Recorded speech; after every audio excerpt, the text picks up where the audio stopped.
أعوذ بالله من شرور أنفسنا ومن سيئات أعمالنا من يهده الله فلا مضل له ومن يضلله فلا هادي له وأشهد أن لا إله إلا الله وأشهد أن محمدا عبده ورسوله أرسله بالحق بشيرا ونذيرا أما بعد فإن خير الحديث كتاب الله وخير الهدي هدي محمد صلى الله عليه وسلم وشر الأمور محدثاتها وكل محدثة بدعة وكل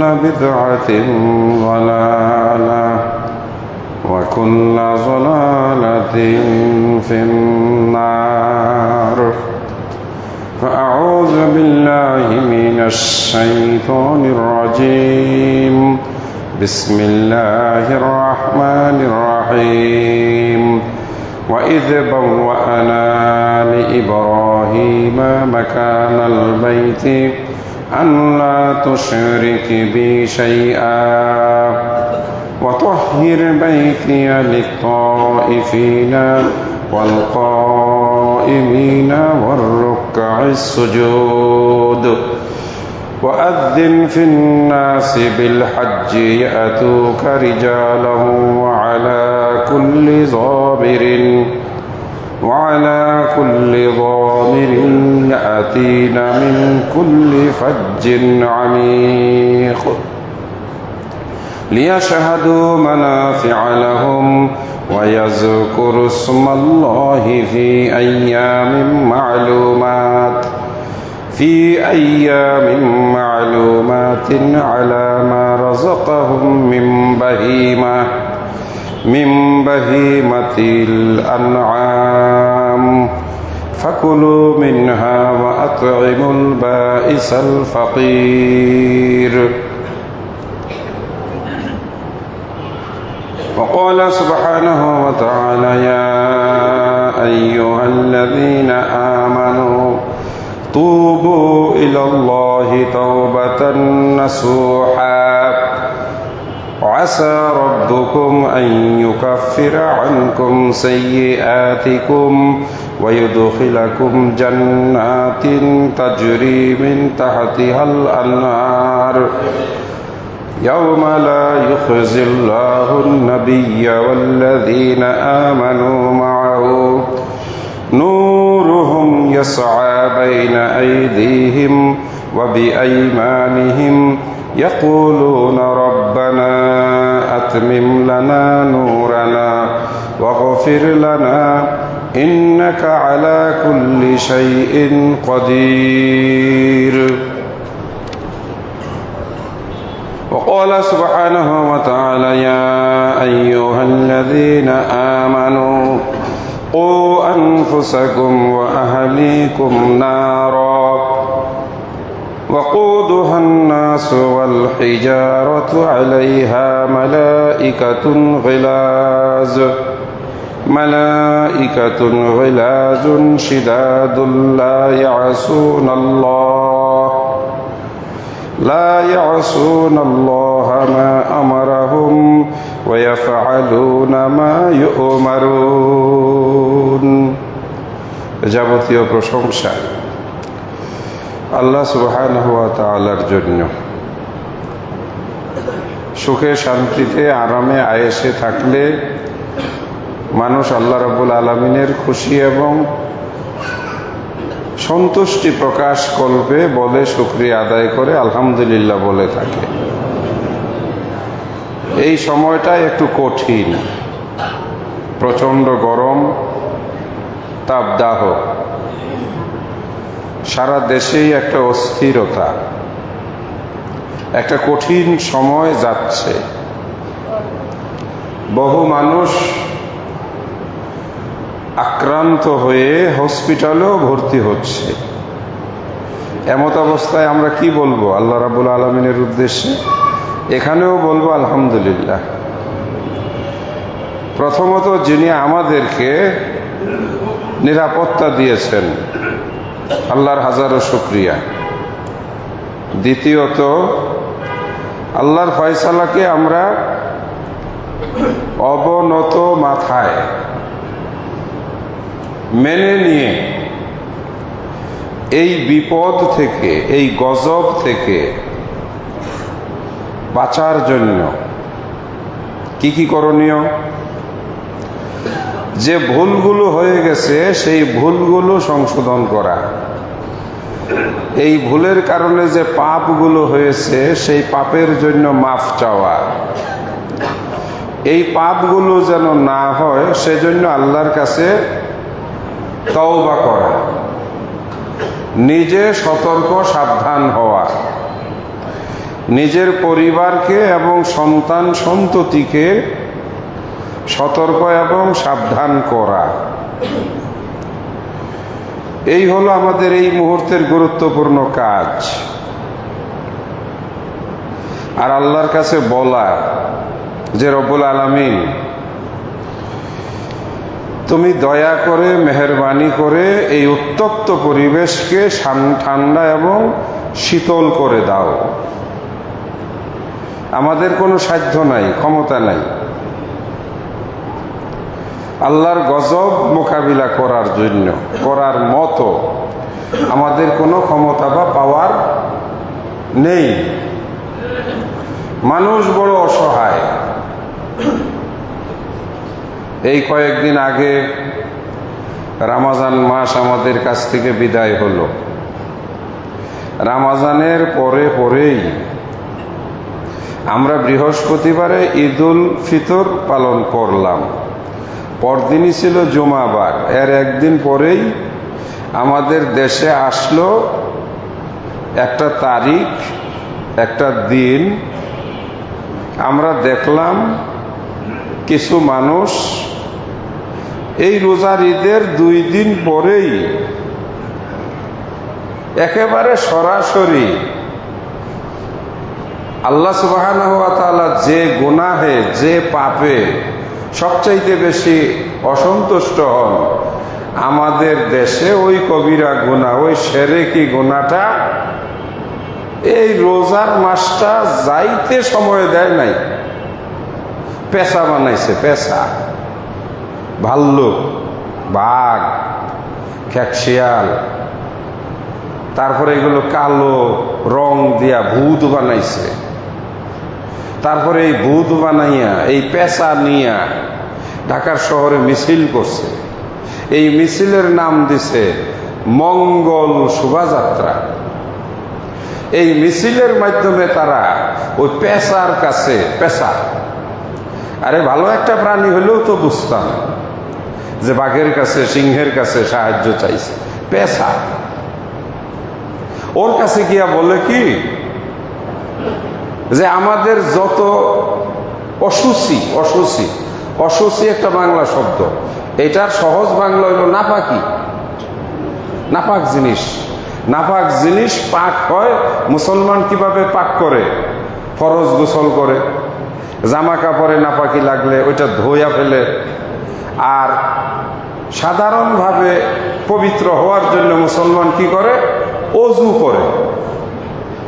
আর আমাদের দেশের কিছু মানুষ এই পহেলা বৈশাখ, বাংলা নববর্ষ যখন আসে, তখন তারা সকালবেলায় সূর্যের দিকে তাকায় থেকে বলে ধুয়ে যাক, মুছে যাক সব গ্লানি, শুচিত হোক অগ্নি স্নানে।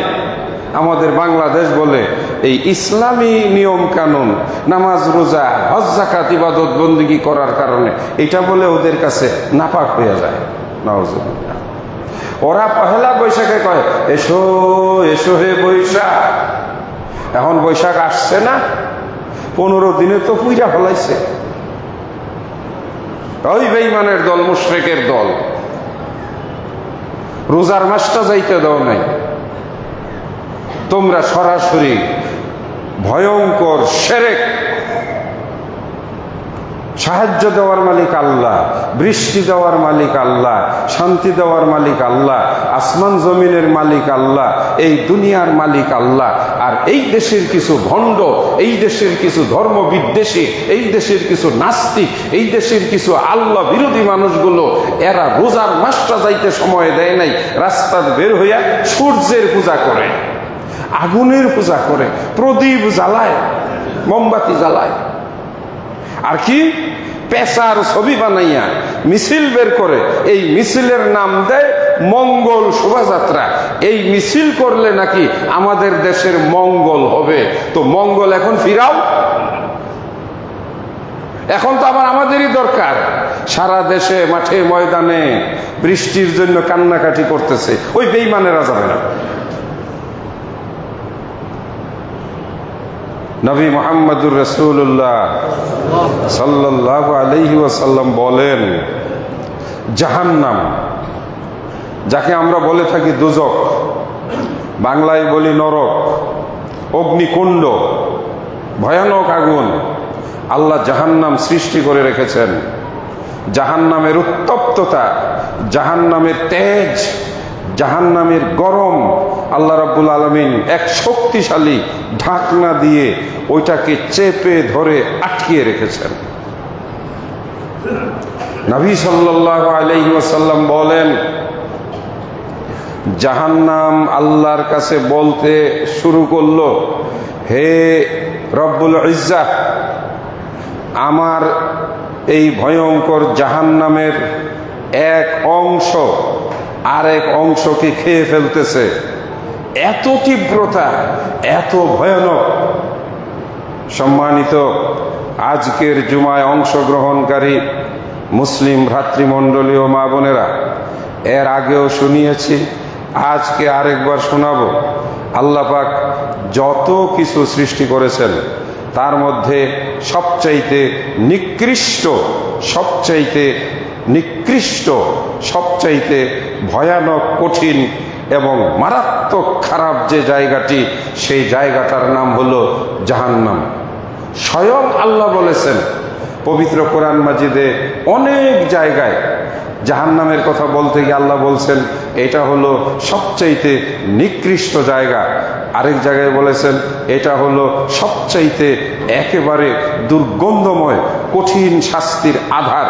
আরেক জায়গায় আল্লাহ বলেছেন এটা হলো প্রজ্বলিত ভয়ানক আগুন। আল্লাহ বলেন ওয়া বিইসাল মাসির, এর চাইতে খারাপ নিকৃষ্ট জায়গা আল্লাহ তাআলার দ্বিতীয় কিছু সৃষ্টি করে নাই। কি তার নাম? যার নাম হলো জাহান্নাম। ওয়ামা আদরাকা মা হিয়া, আল্লাহ পাক কোরআন মাজিদে জিজ্ঞেস করেন তুমি কি জানো সেই জাহান্নাম?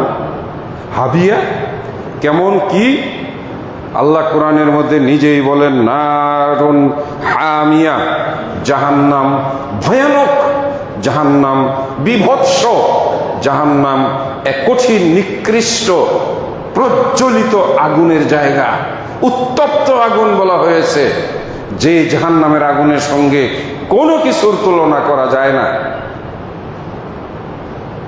আল্লাহর কাছে জাহান্নামের ফরিয়াদ ছিল, রব্বুল আলামিন আমি এত কঠিন, এত ভয়ানক, এত নির্মম, এত নিষ্ঠুর, আমার ভিতরের আগুন এত কঠিন যে আমার এক অংশ আরেক অংশকে খেয়ে ফেলতেছে, এক অংশ আরেক অংশকে জ্বালিয়ে ফেলতেছে।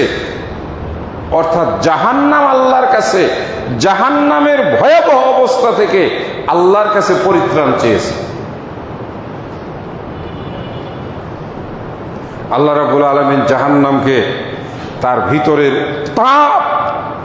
ভিতরের তাপ, গরম যেটাকে আমরা বলি, লেলিহান শিখা, অগ্নিশিখা, উত্তপ্ততা, এইটা থেকে তাকে নিষ্কৃতি দেওয়ার জন্য ওই ঢাকনাটা একটু উঠিয়ে তাকে নিঃশ্বাস ছাড়ার সুযোগ দিয়েছেন।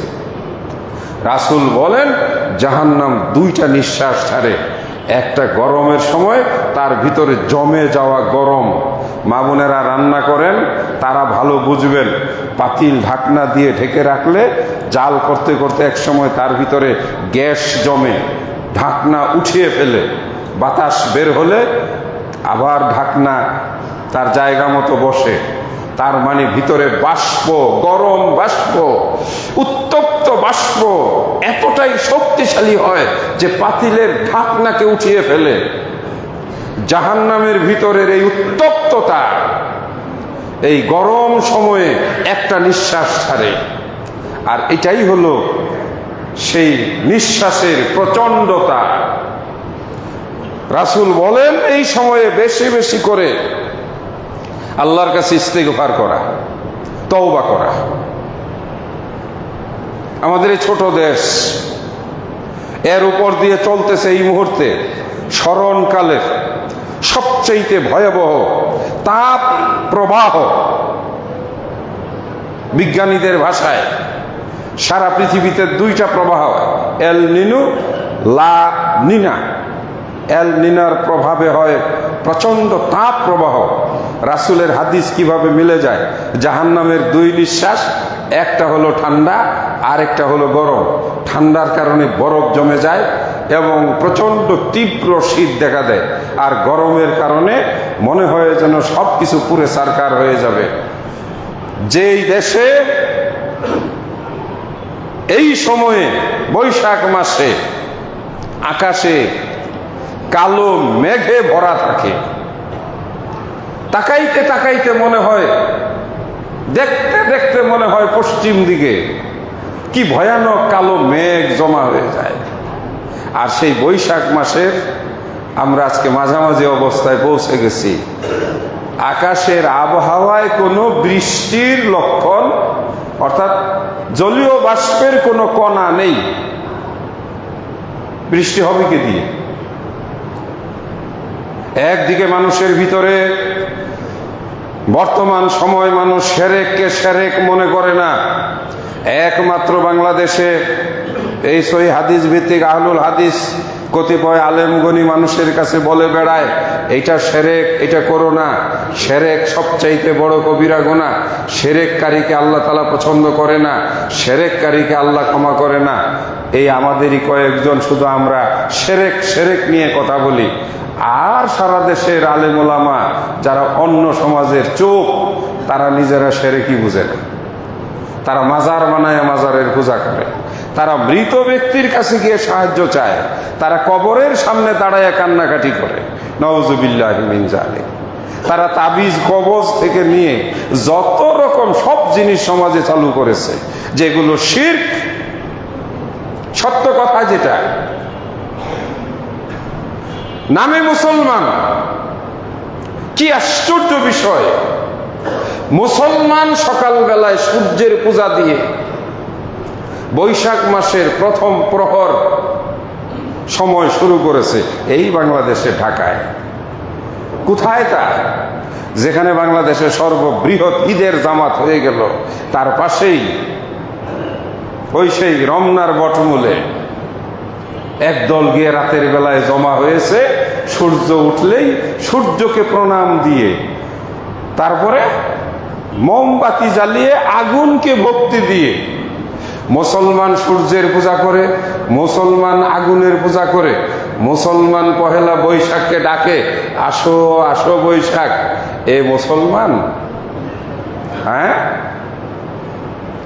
মুসলমান পেঁচা বানাইয়া, ব্যানার বানাইয়া, পেঁচা বানাইয়া সামনে নিয়ে মিছিল করে। ওই মিছিলের নাম দেয়, ওটা বলে মঙ্গল। মঙ্গল মানে কি? কল্যাণ। মুসলমান মাজারের কাছে গিয়ে সাহায্য চায়, মুসলমান পীর না ধরলে তার কোনো উপায় থাকে না। এই সেই বাংলাদেশ। যদি হিসাব করা হয়, 5 ওয়াক্ত তো 5 বার নামাজ পড়ে, কিন্তু এই দেশের মানুষ 24 ঘন্টায় সে শিরকের ভিতরে পড়ে আছে। কোনটা শিরক এই দেশের মুসলমান সেটাও বুঝে না, বুঝাইতে গেলেও তারা বুঝে না। স্বয়ং আল্লাহ সুবহানাহু ওয়া তাআলা তার সাথেই শিরক। কি বলে? এক আহলে হাদিস সমাজ বাদ দিয়ে কোন আহলে হাদিস যুবককে যদি জিজ্ঞাসা করেন আল্লাহ কোথায়, তাহলে তার জবাব হবে আল্লাহ পাক আরশে আজিমে। আল্লাহ কোথায়? আল্লাহ উপরে। এটাই কোরআনের শিক্ষা। বাংলাদেশে শেখানো হয় আল্লাহ কোথায়? আল্লাহ সর্বত্র বিরাজমান। সবচাইতে বড় শিরক। নতুন যারা আলোচনা শুনছেন তাদের কাছে বড় আশ্চর্য মনে হবে, কেন? আল্লাহ তো সব জায়গায়, আল্লাহ তো সব জায়গায়, শুনতে কত ভালো লাগে। কিন্তু আল্লাহ নিজে বলেন আর রহমানু আলাল আরশে। আল্লাহ কোথায়? আরশের উপর। আল্লাহর নিজের একটা জগৎ আছে, সেই জগতে তিনি অবস্থান করেন। আর বাংলাদেশে বোঝানো হয় আল্লাহ সর্বত্র বিরাজমান। এটা কাদের কথা? হিন্দুদের বেদের কথা। ভগবান সর্বত্র বিরাজমান। প্রমাণ, ভগবান সব কিছুতেই বিরাজমান। এই জন্য হিন্দুদের বিশ্বাস একটা মানুষ মারা যাওয়ার পর 10,000 বছর, বছর কিন্তু একটা দুইটা না, 10,000 বছর বেদের কথা। এই 10,000 বছরে অন্তত পক্ষে 100বার এই মানুষটা পরিবর্তন হয়। কিভাবে পরিবর্তন হয়? যেহেতু সব কিছুতেই ভগবান, কখনো কুত্তা, কখনো বিড়াল, কখনো ছাগল, কখনো সাপ, কখনো বিচ্ছু, কখনো বাঘ, কখনো ভালুক, কখনো গরু, কখনো ভেড়া, এইভাবে 100 বার তার চেঞ্জ হয়। হইতে হইতে হইতে হইতে 10,000 বছর পরে গিয়ে আবার সে মানুষ হিসেবে জন্ম নেয়। এই জন্য ভারতের দেবতার সংখ্যা 33 কোটি। এটা বলা হতো কখন? যখন ভারত উপমহাদেশের মানুষ ছিল 33 কোটি। এই জন্য হিন্দুদের একটা বিশ্বাস আছে, যত জীব তত শিব। জীব মাত্রই শিব। শিব ভগবানের আরেক নাম। শিবের পূজা করে। হিন্দু বিশ্বাস মুসলমানেরা লালন করে। আল্লাহ সর্বত্র বিরাজমান। মুসলমান তাবিজে বিশ্বাস করে, তাবিজে রোগ সারাবে, তাবিজে বিপদ কাটবে, তাবিজে ভাগ্য ফিরবে, তাবিজ দিলে ব্যবসায় বেশি লাভ হবে। আল্লাহ কোথায়? আল্লাহ কোথায়? আজকে সেই জন্য কোরআন মাজিদের সূরায়ে তাহরিম, সূরা তাহরিম মানে হচ্ছে যেই সূরায় নিষিদ্ধ ঘোষণা করা হয়েছে, হারাম করা হয়েছে, হারাম থেকে দূরে থাকা এবং হালালকে জীবনে গ্রহণ করা। আল্লাহ পাক কোরআন মাজিদে ডাক দিয়ে বলেন, ইয়া আইয়ুহাল্লাযীনা আমানু, হে ঈমানদারেরা, ও আনফুসাকুম, নিজে বাঁচো। ও আনফুসাকুম, নিজেকে বাঁচাও, নিজেকে রক্ষা করো। কিসে থেকে? ওয়া আহলিকুম, এবং তোমার নিজের পরিবারকে, নিজের নফসকে, নিজেকে এবং নিজের পরিবারকে তুমি রক্ষা করো না জাহান্নামের আগুন থেকে। যেই জাহান্নামের আগুন আল্লাহ সুবহানাহু ওয়া তাআলা প্রজ্বলিত করেন, জ্বালান, যার লাকড়ি হলো ওয়াকুদুহান নাস ওয়াল হিজারা। যেই জাহান্নামের আগুনকে জ্বালানোর জন্য আল্লাহ রাব্বুল আলামিন মানুষ এবং পাথরকে ব্যবহার করেন। অর্থাৎ জাহান্নামের আগুন বড় ভয়াবহ, জাহান্নাম বড় কঠিন, জাহান্নাম বড় মারাত্মক জায়গা। সম্মানিত দিনী ভাইয়েরা, আমি আপনাদেরকে সেই জাহান্নামের ভয় দেখাচ্ছি। আল্লাহ নিজে বলেন, ইন্না আনজারনাকুম আযাবান করিবা, আমি আপনাদেরকে অতি নিকটবর্তী এক ভয়ানক আযাবের ভয় দেখাচ্ছি। এটি আমার কথা নয়, কোরআন মাজিদের কথা। আল্লাহ নিজে বলেন, ইন্না, অবশ্যই আমি আল্লাহ, আনজারনাকুম, আমি তোমাদেরকে ভয় দেখাচ্ছি, আযাবান করিবা, অতি নিকটবর্তী আযাব। কিয়ামত, কিয়ামত, কিয়ামত, কিয়ামত সম্ভবত খুব বেশি দূরে নেই। রাসূল সাল্লাল্লাহু আলাইহি ওয়াসাল্লাম বলেন, মরুভূমিতে এমন বৃষ্টি হবে, মরুভূমিতে এমন বৃষ্টি হবে যেটাকে সায়লাব বলা হয়েছে। মরুভূমিতে সেই বৃষ্টি হয়েছে এই গত কয়েকদিন আগে। যেই মরুভূমিতে বৃষ্টি হয় না সেই মরুভূমিতে এখন বন্যা। সেই মরুভূমি বৃষ্টির কারণে পানির সাথে গাড়ি এবং ঘরবাড়ি ভেসে যাচ্ছে। যেই মরুভূমিতে গাছপালা হয় হয় না, সেই মরুভূমিতে এত বৃষ্টি, সেখানে গাছপালা হচ্ছে। নবী সাল্লাল্লাহু আলাইহি ওয়াসাল্লাম বলেন, মরুভূমি সবুজ গাছপালায় পরিপূর্ণ হয়ে যাবে। আর যেই সব এলাকা সবুজ গাছপালায় পরিপূর্ণ, সেগুলো মরুভূমিতে পরিণত হবে। আমরা কি তাহলে আস্তে আস্তে সেই মরুভূমির দিকে যাচ্ছি? হ্যাঁ, মরুভূমির দিকে আমরা এগিয়ে যাচ্ছি। কেন? দিনে দিনে আমাদের মধ্যে বেপরোয়া মন মানসিকতা বেড়ে গেছে। যদি আমরা শুধু বেড়াইদের কথাই বলি, 30 বছর আগে বেড়াইদের ওই যে 3 কোয়ার্টার, মানে যেটারে বলে হাঁটুর উপরে হাফ প্যান্ট পরা কোনো যুবককে রাস্তা দিয়ে হাঁটাচলা করার কল্পনাই করা যেত না। 30 বছর আগে বেড়াইতে কোনো যুবতী মেয়ে উড়না ছাড়া গেঞ্জি গায়ে দিয়ে প্যান্ট পরে হাঁটবে, এই বেড়াইদের মানুষ হয়তো কোনোদিন কল্পনাই করে নাই। টুকটাক এদিক সেদিক কিছুটা যদিও নেশা টেশা করেছে, কিন্তু প্রকাশ্যে একেবারে নেশার ব্যবসা বাণিজ্য এইরকম কোনো আচরণও দেখে নাই। এইরকম একটি ধর্মীয় এলাকা, মসজিদের এলাকা, বেড়াইত মানেই সবাই জানে এটা মসজিদের এলাকা, বেড়াইত মানেই জানে এটা দান খয়রাতের এলাকা। বেড়াইদের সুনাম এখনো সারা বাংলাদেশে, যে বেড়াইদের মানুষ নিজে আধা পেট খেয়ে বাকি টাকা গরিব মিসকিনদেরকে দান করে দেয়। এখনো বেড়াইদের মানুষ বাংলাদেশে সবচেয়ে বেশি দান খয়রাত করে। এখনো বেড়াইদের মানুষের মধ্যে নামাজ, রোজা, হজ, জাকাতের ব্যাপারে যথেষ্ট আগ্রহ আছে। এখনো বেড়াইদের মানুষ দলে দলে হজে যায়, হজ পালন করে। আলহামদুলিল্লাহ, সব দিক থেকে, ধর্মকর্মর দিক থেকে বেড়াইতে গিয়ে আছে।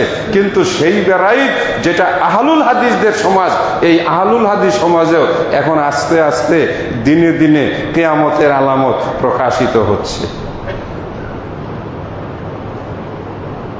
মুরব্বীরা হয়তো অস্বীকার করবেন না, হয়তো নিজেরা মাথা ঝাঁকায়ে বলবেন, তাই তো যা কিছু দেখতেছি এগুলো তো আমরা আগে কখনো চিন্তাই করি নাই, এগুলো তো আমরা কখনো ভাবি নাই। গজব আযাব যে কোনো কওম, যে কোনো সম্প্রদায়, আল্লাহ সুবহানাহু ওয়া তাআলা তাদের উপরে আযাব গজব দিয়ে যে ধ্বংস করেন, সেই ধ্বংসের পিছনে তাদের পাপ, তাদের সীমা লঙ্ঘন এবং সীমাহীন পাপাচারে যখন মানুষ লিপ্ত হয়ে যায়, আল্লাহ সুবহানাহু ওয়া তাআলা তখনই তাদের উপরে গজব নাজিল করেন। একটা একটা করে বলবো। নূহ আলাইহিস সালামের কওমের উপরে আল্লাহ পাক প্রচন্ড রকমের বন্যা জলোচ্ছ্বাস দিয়ে তাদেরকে ডুবিয়ে মেরেছিলেন। তার কারণ হলো তারা শিরকের মতো ভয়াবহ পাপে এমনভাবে লিপ্ত হয়েছিল যে নূহ নবীকে তারা পাগল বলে আখ্যায়িত করেছিল। এমনকি নূহ নবীকে তার পুত্র কেনান যখন বলল, বেটা আমার নৌকায় এসে যাও, আল্লাহর সাহায্য ছাড়া কেউ তোমাকে বাঁচাতে পারবে না। দেখেন শিরকের উদাহরণ। নূহ নবীর পুত্র তখন বলেছিল, ইয়াসিমুনুল জিবাল, আমাকে পাহাড় বাঁচাবে। কি করলো? নূহ নবীর পুত্রের পাপটা কি ছিল? শিরক করলো। কে বাঁচাবে বলল? কোরআনের আয়াত, ইয়াসিমুনি, আমাকে বাঁচাবে। কে বাঁচাবে? জিবাল। জিবাল শব্দের অর্থ আরবিতে হইল পাহাড়। নূহ নবী বলল, লা আসিমাল ইয়াউমা মিন আমরিল্লাহ, আজকে আল্লাহর হুকুম থেকে কেউ তোমাকে বাঁচাতে পারবে না, কোনো শক্তি নাই। নূহ নবীর পুত্র বলল, আমাকে বাঁচাবে। কে বাঁচাবে? পাহাড়ে বাঁচাবে। আমরাও এখন সেই জিনিসপত্রের উপরে, বস্তুর উপরে, যন্ত্রের উপরে, মেশিনের উপরে, টাকার উপরে, ফ্যাক্টরির উপরে, কারখানার উপরে, ক্ষমতার উপরে, পাওয়ারের উপরে আমরাও বলি আমাকে অমুকে বাঁচাবে। তাহলে কি হইল? একটা বিরাট বড় ফ্যাক্টরি, চাল চলন অন্যরকম, ভাবসাব, কাউকে কোনো পরোয়া করে না, মানুষকে মানুষ মনে করে না, কাউকে সালাম দেয় না, এইরকম একটা ভাবসাব। মাত্র 10 থেকে 15 বছর আগের ঘটনা। হঠাৎ করে একদিন শুনলাম ফ্যাক্টরি বিক্রি করে দিছে, ইতিমধ্যে দেউলিয়া হয়ে গেছে, কোটি কোটি টাকার ঋণ হয়ে গেছে। ওই যে মার্সিডিজ ব্র্যান্ডের গাড়িও বিক্রি করে দিছে। এইবার মোটামুটি ভাবে শ্রমিকদের কাতারে চলে আসছে। কোথায় গেল তোমার অহংকার? রাজনৈতিক পাওয়ার, কি ক্ষমতা, ধর্মার কাট কাট। তারপরে একদিন পাওয়ার চেঞ্জ হয়ে গেল, তারপরে দৌড়ের উপরে, এইবার খালি দৌড়ায় আর দৌড়ায়। পাওয়ার কোথায় গেল? মানুষ ভুলে যায়। নূহ নবীর পুত্র কেনান বলেছিল তার বাবাকে, আমি আপনার নৌকায় যাব না, আল্লাহর শক্তির আমার দরকার নাই। নাউজুবিল্লাহ। আমি পাহাড়ে উঠব। নূহ নবীর পুত্র পাহাড়ে উঠে একটু একটু করে পানি বাড়ে, আর একটু উপরে ওঠে, আর একটু পানি ওঠে, আর একটু উপরে ওঠে। নুহুর নৌকা পানিতে ভাসে, নুহুর ছেলে নৌকা দিয়া পাহাড়ে উঠে, আর একটু উপরে ওঠে, আর একটু পানি বাড়ে। আল্লাহ খেলা করতেছেন, এর পরেও ডাকতেছে, আল্লাহ ও তো আমার ছেলে, আমার নৌকায় ওকে উঠার মতো জ্ঞান দাও। নুহুর ছেলে বলে, বাবা তোমার নৌকায় আমার যাওয়ার দরকার নাই, আমি পাহাড়ের চূড়ায় উঠে যাব। প্রচন্ড ঢেউ আসলো, আর সেই ঢেউয়ে মুহূর্তের মধ্যে পাহাড় পানির মধ্যে বিলীন হয়ে গেল। নূহ নবীর ছেলের অহংকার মুহূর্তের মধ্যে পানিতে ডুবে চিরদিনের জন্য ধ্বংস হয়ে গেল। আল্লাহর সঙ্গে শিরককারীকে এভাবেই আল্লাহ রাব্বুল আলামিন জমিনের বুকে দাবিয়ে ধ্বংস করে দেন। সম্মানিত দিনী ভাইরা, আজকের আলোচনার বিষয় বর্তমান প্রেক্ষাপটে এই সময়ে আমাদের কি করণীয়, এটার উপরেও আল্লাহ রাব্বুল আলামিন কোরআন মাজিদে আমাদেরকে একটি সুস্পষ্ট নির্দেশনা দিয়েছেন। সেটাও পবিত্র কোরআন মাজিদের সূরা তাহরিমের ভিতরে আল্লাহ বলেন, হে আল্লাহর বান্দারা, হে ইমানদারেরা, যদি বাঁচতে চাও এই কঠিন অবস্থা থেকে, তাহলে কি করো? ইয়া আইয়ুহাল্লাযীনা আমানু, আল্লাহ ডাক দিয়ে বলেন, হে ইমানদারেরা, ইয়া আইয়ুহাল্লাযীনা আমানু, হে ইমানদারেরা, তুবু ইলাল্লাহ, তোমরা আল্লাহর কাছে তওবা করো, তোমরা ফিরে আসো, তওবা করো। তাওবাতান নাসুহা, তাওবাতান নাসুহাতান।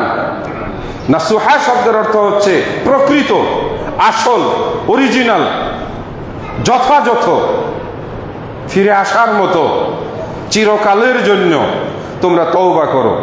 সম্মানিত দিনী ভাইরা, আহ্বান জানাবো, নিজেদের ছেলে মেয়েদেরকে সতর্ক করুন। এই যে আয়াতটি আমি পড়েছি, তার আগের আয়াতের ভিতরে আল্লাহ রাব্বুল আলামিন দুটি শব্দ একসাথে যুক্ত করেছেন।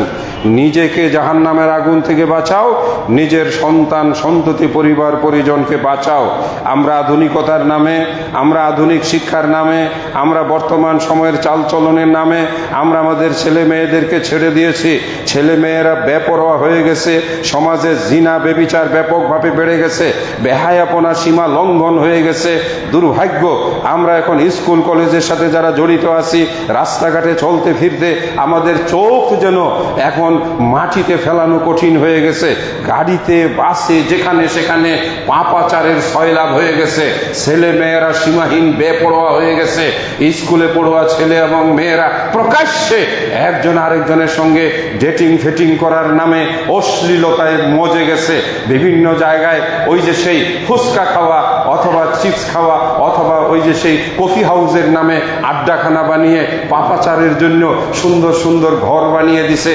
এই ঘরগুলো আসলে এক একটা হচ্ছে পাপের আখড়া, আর এগুলোর ভিতরেই দিনে দিনে তৈরি হচ্ছে নেশাখোর, গাঁজাখোর আর মাদক সেবী এক শ্রেণীর উচ্ছৃঙ্খল সেই যুবক যুবতী, যাদের কারণে দিনে দিনে আমাদের উপরে আল্লাহর রহমতের ছায়া উঠে যাচ্ছে।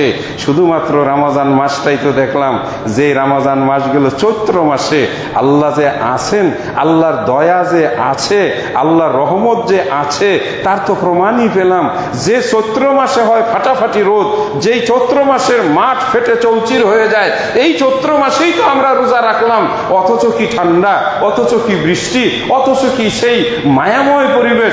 রোজার মাসটা গেল, পহেলা বৈশাখ আসলো, আর তারপরে থেকেই বেদিন কাফের মুশরিকেরা মিছিল করলো, সেরেকের মিছিল, পেশার পিছনে মিছিল করে আমাদের দেশে গজব টেনে নিয়ে এসেছে। এটা আমি বলবো ওদের কারণেই গজব আসছে। কারণ সারা বাংলাদেশে এই পেশার উৎসব এইবার ব্যাপকভাবে হয়েছে। পেশার উৎসব, এর নাম দিয়েছে মঙ্গল শোভাযাত্রা। মঙ্গল হিন্দুদের এক দেবতার নাম, মঙ্গল কল্যাণ, ওই দেবতায় কল্যাণ দিবে। তো ওই দেবতা কল্যাণের মঙ্গলের কাছে যাও। এখন ঈদগার মাঠে, খোলা মাঠে ইস্তেসকার নামাজের মধ্যে গিয়ে কাঁদো কেন? আল্লাহুম্মা আসকিনা, আল্লাহুম্মা আসকিনা, আল্লাহুম্মা আসকিনা গায়সান মাগায়সান। আল্লাহ আমাদেরকে বৃষ্টির পানি দাও, আল্লাহ আমাদেরকে বৃষ্টির পানি দাও। মিছিল লইয়া যাও, পেশা লইয়া যাও মঙ্গল দেবতার কাছে, দেখো মঙ্গল দেবতায় তোমাদেরকে বৃষ্টির পানি দিতে পারে কিনা। নাউযুবিল্লাহি মিন যালিক। আমরা মুশরিক হয়ে গেছি। সত্য কথা, আমরা মসজিদে যখন থাকি তখন আমরা মুসলমান থাকি। রাসূল সাল্লাল্লাহু আলাইহি ওয়াসাল্লামের স্পষ্ট কিয়ামতের আগের একটি হাদিস, এমন একটা জামানা আসবে হাতের তালুতে প্রজ্বলিত আগুনের আংড়া নিয়ে দাঁড়িয়ে থাকা যেমন কঠিন হবে, ঠিক ঈমান নিয়ে বেঁচে থাকা কঠিন হবে। আল্লাহ রাসূল বলেন এমন একটা জামানা আসবে, একটা মানুষ সকালবেলা মুমিন থাকবে, ঈমানদার থাকবে, সন্ধ্যাবেলায় সে কাফের মুশরিক হয়ে যাবে। একটা মানুষ সন্ধ্যার সময় মুমিন হবে কিন্তু সে রাত পোহানোর আগেই কাফের হয়ে যাবে। দেখা যাবে মানুষটা সকালে মুসলমান ছিল, বিকালবেলায় সে কাফের মুশরিক অবস্থায় মৃত্যুবরণ করেছে। আমার কাছে মনে হয় ওই জামানা অতি নিকটবর্তী হয়ে গেছে। বৃহস্পতিবারের দিন ঈদের নামাজ পড়লাম, আল্লাহু আকবার আল্লাহু আকবার, লা ইলাহা ইল্লাল্লাহ আল্লাহু আকবার আল্লাহু আকবার। রবিবারের দিন আমরা মিছিলে গিয়ে বললাম এসো এসো হে বৈশাখ, দূর হোক যত সব অশুচি, অগ্নি স্নানে পবিত্র হোক ধরা। আগুনের স্নানে মানে আগুনের মধ্যে গোসল করে, আগুনের মধ্যে গোসল করে কারা? নাউযুবিল্লাহি মিন যালিক। হ্যাঁ, আগুন নিয়ে খেলা। বাংলাটা কি দেখছেন? অগ্নি স্নানে মানে আগুনের মধ্যে গোসল করে সূচিত হোক ধরা, এই পৃথিবীটা পবিত্র হোক। নামাজি রোজাদারদের কারণে এই পৃথিবী বলে অপবিত্র হয়ে গেছে। আল্লাহ হেফাজত করুন। আমরা সেই ভয়াবহ গজবের আগে আল্লাহ সুবহানাহু ওয়া তাআলার কাছে ক্ষমা চাই। রব্বুল আলামিন তুমি আমাদের উপরে রহম করো। আল্লাহুম্মা আনজিল আলাইনা রাহমাতাম মিনকা, আল্লাহুম্মা গফির লানা যুনুবানা ওয়া কাফির আন্না সাইয়্যাতিনা ওয়া তাওয়াফফানা মাআল আবরার। রব্বুল আলামিন দয়া করে মেহেরবানি করে কতিপয় কাফের মুশরিক বেঈমানদের জন্য সারা বাংলাদেশের কোটি কোটি মানুষের উপরে তুমি গজব দিয়ে তাদেরকে আর পেরেশানিতে নিক্ষেপ করো না। আমরা দেখতে পেয়েছি কোনো শক্তি নেই, কোনো উপায় নেই। ওই যে বর্তমানে একজন কি জানি অফিসার নিয়োগ দিছে, হ্যাঁ, হিট অফিসার মানে গরমের অফিসার। সেই অফিসার গরম নিয়ন্ত্রণ করবে। সব নিয়ন্ত্রণ এখন ব্যর্থ, সব নিয়ন্ত্রণ ব্যর্থ। একটা জায়গায়, সেটা হলো কি আল্লাহ সুবহানাহু ওয়া তাআলার কাছে যদি কান্নাকাটি করে বলা যায় রব্বুল আলামিন এই বৃষ্টির অভাবে পাখিরা মৃত্যুবরণ করছে, পশু পাখি গাছপালা মরে যাচ্ছে। রাসূল সাল্লাল্লাহু আলাইহি সাল্লাম জুমার খুতবা দিতেছিলেন, এক ব্যক্তি আইসা বললেন ইয়া রাসূলুল্লাহ হালাকাতিল আয়ালু, আমাদের বাড়ি ঘরগুলো ধ্বংস হয়ে যাচ্ছে, গাছপালা মরে যাচ্ছে, পশু পাখি ধ্বংস হয়ে যাচ্ছে। ইয়া রাসূলুল্লাহ প্রচন্ড খরতাপে আমাদের দেশ একেবারে উত্তপ্ত হয়ে গেছে, আপনি আল্লাহর কাছে দোয়া করুন। এই জুমার নামাজে রাসূল সাল্লাল্লাহু আলাইহি ওয়াসাল্লাম দোয়া শুরু করলেন। আর সেই নামাজ শেষ হওয়ার আগে আল্লাহ সুবহানাহু ওয়া তাআলা বৃষ্টি বর্ষণ শুরু করে দিলেন। এমন ভাবে বৃষ্টি হতে লাগলো, একটানা 7 দিন বৃষ্টি হলো। মদিনার অলি গলি রাস্তাঘাট পানির নিচে তলিয়ে গেল। রাসূল সাল্লাল্লাহু আলাইহি সাল্লামের কাছে পরের জুমায় আবার ওই ব্যক্তি এসে বললেন ইয়া রাসূলুল্লাহ বৃষ্টির পানিতে আমাদের রাস্তাঘাট ডুবে গেছে, আমাদের ক্ষেত খামার ভরে গেছে, এইবার বৃষ্টি উঠে যাওয়ার জন্য দোয়া করেন। আল্লাহ রাসূল সাল্লাল্লাহু আলাইহি সাল্লাম দোয়া করলেন আল্লাহুম্মা হাওয়ালাইনা ওয়ালা আলাইনা, আল্লাহুম্মা হাওয়ালাইনা ওয়ালা আলাইনা। আল্লাহ আমাদের উপরে নয়, পার্শ্ববর্তী এলাকাতে তুমি বৃষ্টির পানি বর্ষণ করে দাও। অতএব দেখা গেল রাসূল সাল্লাল্লাহু আলাইহি সাল্লাম জুমার নামাজ শেষ করার আগেই আকাশ পরিষ্কার হয়ে গেল, আকাশ থেকে মেঘ চলে গেল। এটা ছিল নবী সাল্লাল্লাহু আলাইহি ওয়াসাল্লামের জামানার ঘটনা। আল্লাহ আমরাও তোমার কাছে ফরিয়াদ জানাই, আমাদেরকেও তুমি বৃষ্টির পানি দিয়ে এই প্রচন্ড তাপদাহ থেকে হেফাজত করে নাও। বাংলাদেশের মানুষ 32-33 সেলসিয়াস ডিগ্রির উপরে কখনো তাপমাত্রা তারা পায় নাই, আর এখন 40-42 ডিগ্রি, কোনো কোনো এলাকায় 43-45 ডিগ্রি পর্যন্ত তাপ উঠতেছে। শিশু বাচ্চারা রোগে আক্রান্ত হচ্ছে, বৃদ্ধরা বিভিন্নভাবে বিপদগ্রস্ত অসুস্থ হয়ে পড়তেছে, হাসপাতাল রুগীতে ভরে গেছে।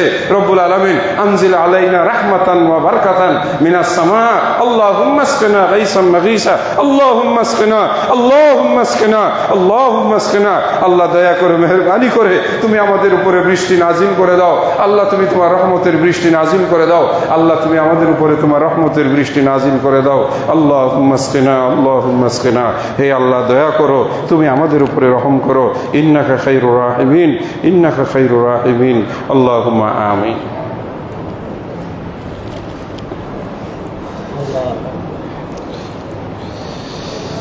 আলহামদুলিল্লাহ ওয়াসসালাতু ওয়াসসালামু আলা রাসূলিল্লাহ। আজকের খুতবার মূল বিষয় চিন্তা ভাবনা করেছিলাম হজ্জের উপরে। আর এই হজকে কেন্দ্র করেই ভেবেছিলাম আলোচনাটি উপস্থাপন করব, কেননা এই আর কয়েকদিন পরে ইনশাআল্লাহ সারা পৃথিবী থেকে মানুষ আল্লাহর ঘর জিয়ারত করার জন্য ছুটে যাবে বাইতুল্লাহর দিকে। কোরআন মাজিদে সূরা হজ নামে আল্লাহ পাক একটি সূরা নাজিল করেছেন, হজ্জের সূরা। যখন ইব্রাহিম আলাইহিস সালাতু ওয়াস সালাম আল্লাহর ঘর বাইতুল্লাহ নির্মাণ করলেন, আল্লাহ রাব্বুল আলামিন ইব্রাহিম আলাইহিস সালাতু ওয়াস সালামকে নির্দেশ দিলেন, তুমি ঘোষণা করে দাও ওই সব ব্যক্তিদের জন্য তারা আমার ঘর তওয়াফ করবে, যারা আমার ঘরে সালাত আদায় করবে, যারা আমার ঘরে রুকু করবে, সেজদা করবে, তাদের জন্য তুমি এই ঘরকে হজ্জের জন্য ঘোষণা করে দাও। ওয়াজ্জিন ফিন নাস, মানুষের মধ্যে ঘোষণা দিয়ে দাও, আজান দিয়ে দাও, এলান করে দাও, বিল হজ্জে, হজে আসার জন্য। নামাজ, রোজা, যাকাত, তার আগে ঈমান, এই চারটি ইসলামের স্তম্ভ, বুনিয়াল ইসলাম আলা খামসিন, এই চারটি গুরুত্বপূর্ণ স্তম্ভ পালনের পর একজন মুসলমানের উপরে অতীব জরুরি এবং গুরুত্বপূর্ণ ইসলামের 5 নম্বর স্তম্ভ, যার নাম হলো হজ। হজ যে ব্যক্তি যার উপরে ফরজ হলো, সে যদি হজ আদায় না করে মৃত্যুবরণ করে তাহলে এটি তার জন্য দুঃসংবাদ। হজ আদায় যদি করে মৃত্যুবরণ করে, হজ করে যদি মৃত্যুবরণ করে, তাহলে তার জন্য সুসংবাদ। একেবারে পরিষ্কার কথা, হজ ফরজ হলো, হজ আদায় করলো না, তার জন্য দুঃসংবাদ। আল্লাহ রসুল বলেন, আমার কোনো দায়িত্ব নেই, আমি জানি না, আমি দায়িত্ব নেব না, তার ব্যাপারে আমার কোনো বক্তব্য নাই। সে ইহুদি নাকি খ্রিস্টান নাকি কাফের নাকি মুশরিক, সে কি অবস্থায় মৃত্যুবরণ করলো, আমার তার বিষয়ে কোনো পরোয়া নাই। ইয়াহুদিয়ান আও নাসরানিয়ান, তার মানে হলো যে হজ আদায় করলো না সে মুসলমান থাকলো না, যার উপরে হজ ফরজ হয়েছে। যেই ব্যক্তি হজ আদায় করলো, এইবার হজ আদায়কারী, আল্লাহ রসুল বলেন, আরাফার মাঠ থেকে হজ সম্পাদন করে মানুষটা যখন বাড়িতে ফিরে আসলো, যেন তার মা তাকে ওই দিন জন্মদান করলো। তার মানে সে নিষ্পাপ হয়ে গেল। আরেকটি বড় পুরস্কার, আল হাজ্জুল মাবরুরু লাইসা লাহু জাযাউন ইল্লাল জান্নাহ। আল্লাহ পাক যার হজখানা কবুল করবেন, আল্লাহ পাক যার হজ কবুল করবেন, তার সেই হজ্জের পুরস্কার আর অন্য কোনো কিছু দিয়ে হবে না, অন্য কোনো কিছু তার হজ্জের বিনিময় পুরস্কার হবে না। যেই পুরস্কারটি হজ আদায়কারীকে আল্লাহ পাক দান করবেন, সেই পুরস্কারের নাম এইভাবে আল্লাহ বলেছেন, লাইসা লাহু জাযাউন, ওই ব্যক্তির কোনো পুরস্কার হয় না, ইল্লাল জান্নাহ। আমরা বুঝতে পেরেছি, কেবলমাত্র হজ আদায়কারীর পুরস্কার কি? জান্নাত। হজ না আদায় করার শাস্তি কি? মুসলমান থেকে খারিজ।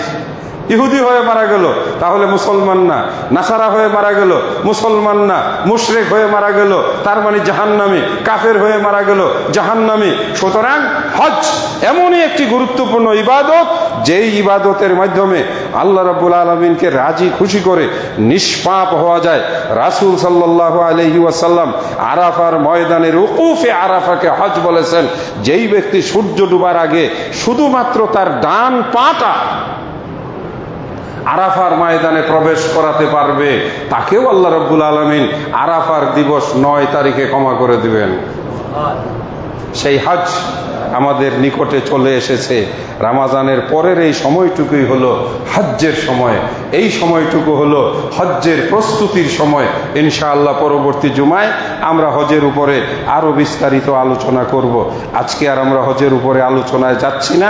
যারা এর আগেই হজে চলে যাবেন, নিয়ম মাফিক প্রয়োজনীয় প্রস্তুতি আপনার আল্লাহ পাক কুরআন মাজিদে যেটা বলেছেন, মানিস্তাতা ইলাইহি সাবিলা, যার মক্কা মুআজ্জামা পর্যন্ত পৌঁছার শারীরিক সুস্থতা আছে, যার মক্কা মুআজ্জামা পর্যন্ত যাওয়ার আর্থিক ক্ষমতা আছে, যার ব্যবস্থা হয়েছে, এবং আলহামদুলিল্লাহ যিনি যাচ্ছেন আমরা তার জন্য দোয়া করি। আল্লাহ আপনাকে সহি সালামতে বাইতুল্লাহ পর্যন্ত পৌঁছার তৌফিক দান করুন।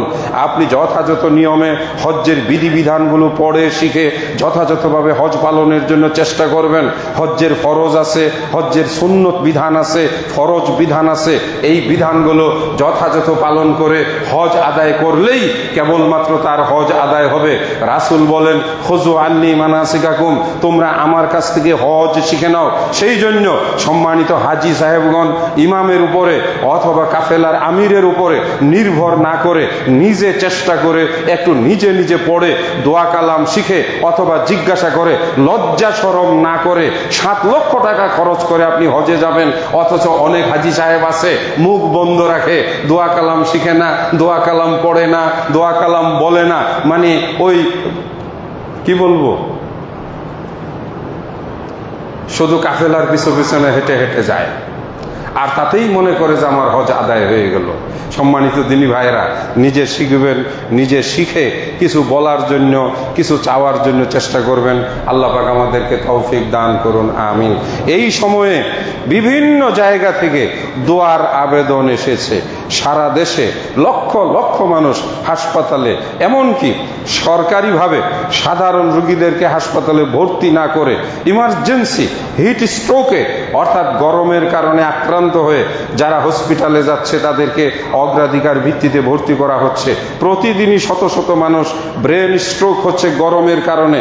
আমিও আপনাদেরকে বলবো, বিনা কারণে বিনা প্রয়োজনে উত্তপ্ত রোদের মধ্যে ঘোরাফেরা না করে, বিশেষ করে যাদের হাই প্রেশার আছে, যাদের একটু ওই যে হার্টের সমস্যা আছে, যাদের ডায়াবেটিক্স আছে, যাদের শরীরে কোলেস্টেরলের পরিমাণ বেশি আছে, দয়া করে আমি আপনাদেরকে সতর্ক করব, অনাকাঙ্ক্ষিতভাবে রাস্তাঘাটে ঘোরাফেরা করে অসুস্থ হয়ে হাসপাতালে গিয়ে নিজের পরিবারকে বিপদে ফেলার চাইতে একটু সতর্ক হয়ে চলা এটা অতি উত্তম।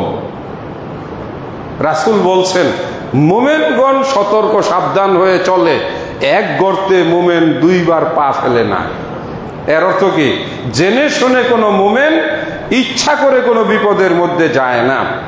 আজকে অনেকেই দোয়ার আবেদন করেছেন, তার মধ্যে আমাদের অত্যন্ত একজন প্রিয় মানুষ, আমাদের এই বেড়ায় ইউনিয়নের চেয়ারম্যান ছিলেন সাবেক, আমাদের খুব প্রিয় মানুষ চেয়ারম্যান মাহফুজুর রহমান, সাবেক চেয়ারম্যান, আবার অসুস্থ হয়ে তিনি হসপিটালে ভর্তি হয়েছেন। তার একটি জটিল অপারেশন হবে, তিনি দোয়ার আবেদন করেছেন। আল্লাহ পাক তাকে সম্পূর্ণরূপে সুস্থতা দান করুন বলি আল্লাহুম্মা আমিন। ওনাকে আল্লাহ পাক সুস্থ করে আমাদের সমাজের জন্য আরো ভালো কিছু কাজ করার জন্য আল্লাহ কবুল করুন বলি আল্লাহুম্মা আমিন। আল্লাহ তার এই বিপদকে দূর করে দিন, আল্লাহুম্মা আমিন। আমাদের মধ্যে থেকে যারা অসুস্থ হয়ে হাসপাতালে ভর্তি আছে, আল্লাহ পাক তাদেরকে শিফায়ে কামেলা দান করুন বলি আমিন। আল্লাহুম্মা আনতাশ শাফি লা শিফা ইল্লা শিফাউকা শিফাআন লা ইউগাদিরু সাকামা আল্লাহুম্মা আসকিনা আল্লাহুম্মা আসকিনা আল্লাহুম্মা আসকিনা। আল্লাহ তুমি আমাদের উপরে তোমার রহমতের বৃষ্টি নাজিল করে দাও।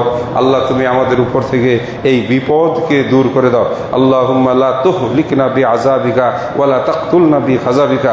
আল্লাহ তুমি আমাদেরকে তোমার আযাব দিয়ে, তোমার গজব দিয়ে আমাদেরকে ধ্বংস করে দিও না। আল্লাহুম্মা আনসুরনা ইন্নাকা খায়রুন নাসিরিন। আল্লাহ তুমি আমাদের উপর তোমার রহমত এবং বরকত এবং তোমার সাহায্য পাঠিয়ে দাও।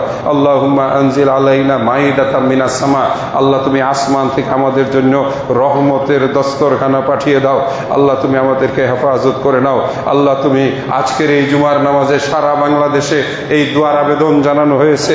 সারা বাংলাদেশে লক্ষ লক্ষ মুসলমানেরা তাদের চোখের পানি ছেড়ে তোমার কাছে কেঁদে বলবে, আল্লাহ তুমি দয়া করো, আল্লাহ তুমি দয়া করো, আল্লাহ তুমি আমাদের উপরে তোমার রহমতের বৃষ্টি নাজিল করে দাও। আল্লাহুম্মা সাল্লি আলা মুহাম্মাদিন ওয়া আলা আলি মুহাম্মাদিন কামা সাল্লাইতা আলা ইব্রাহিম ওয়া আলা আলি ইব্রাহিম ইন্নাকা হামিদুম মাজিদ। আল্লাহুম্মা বারিক আলা মুহাম্মাদিন ওয়া আলা আলি মুহাম্মাদিন কামা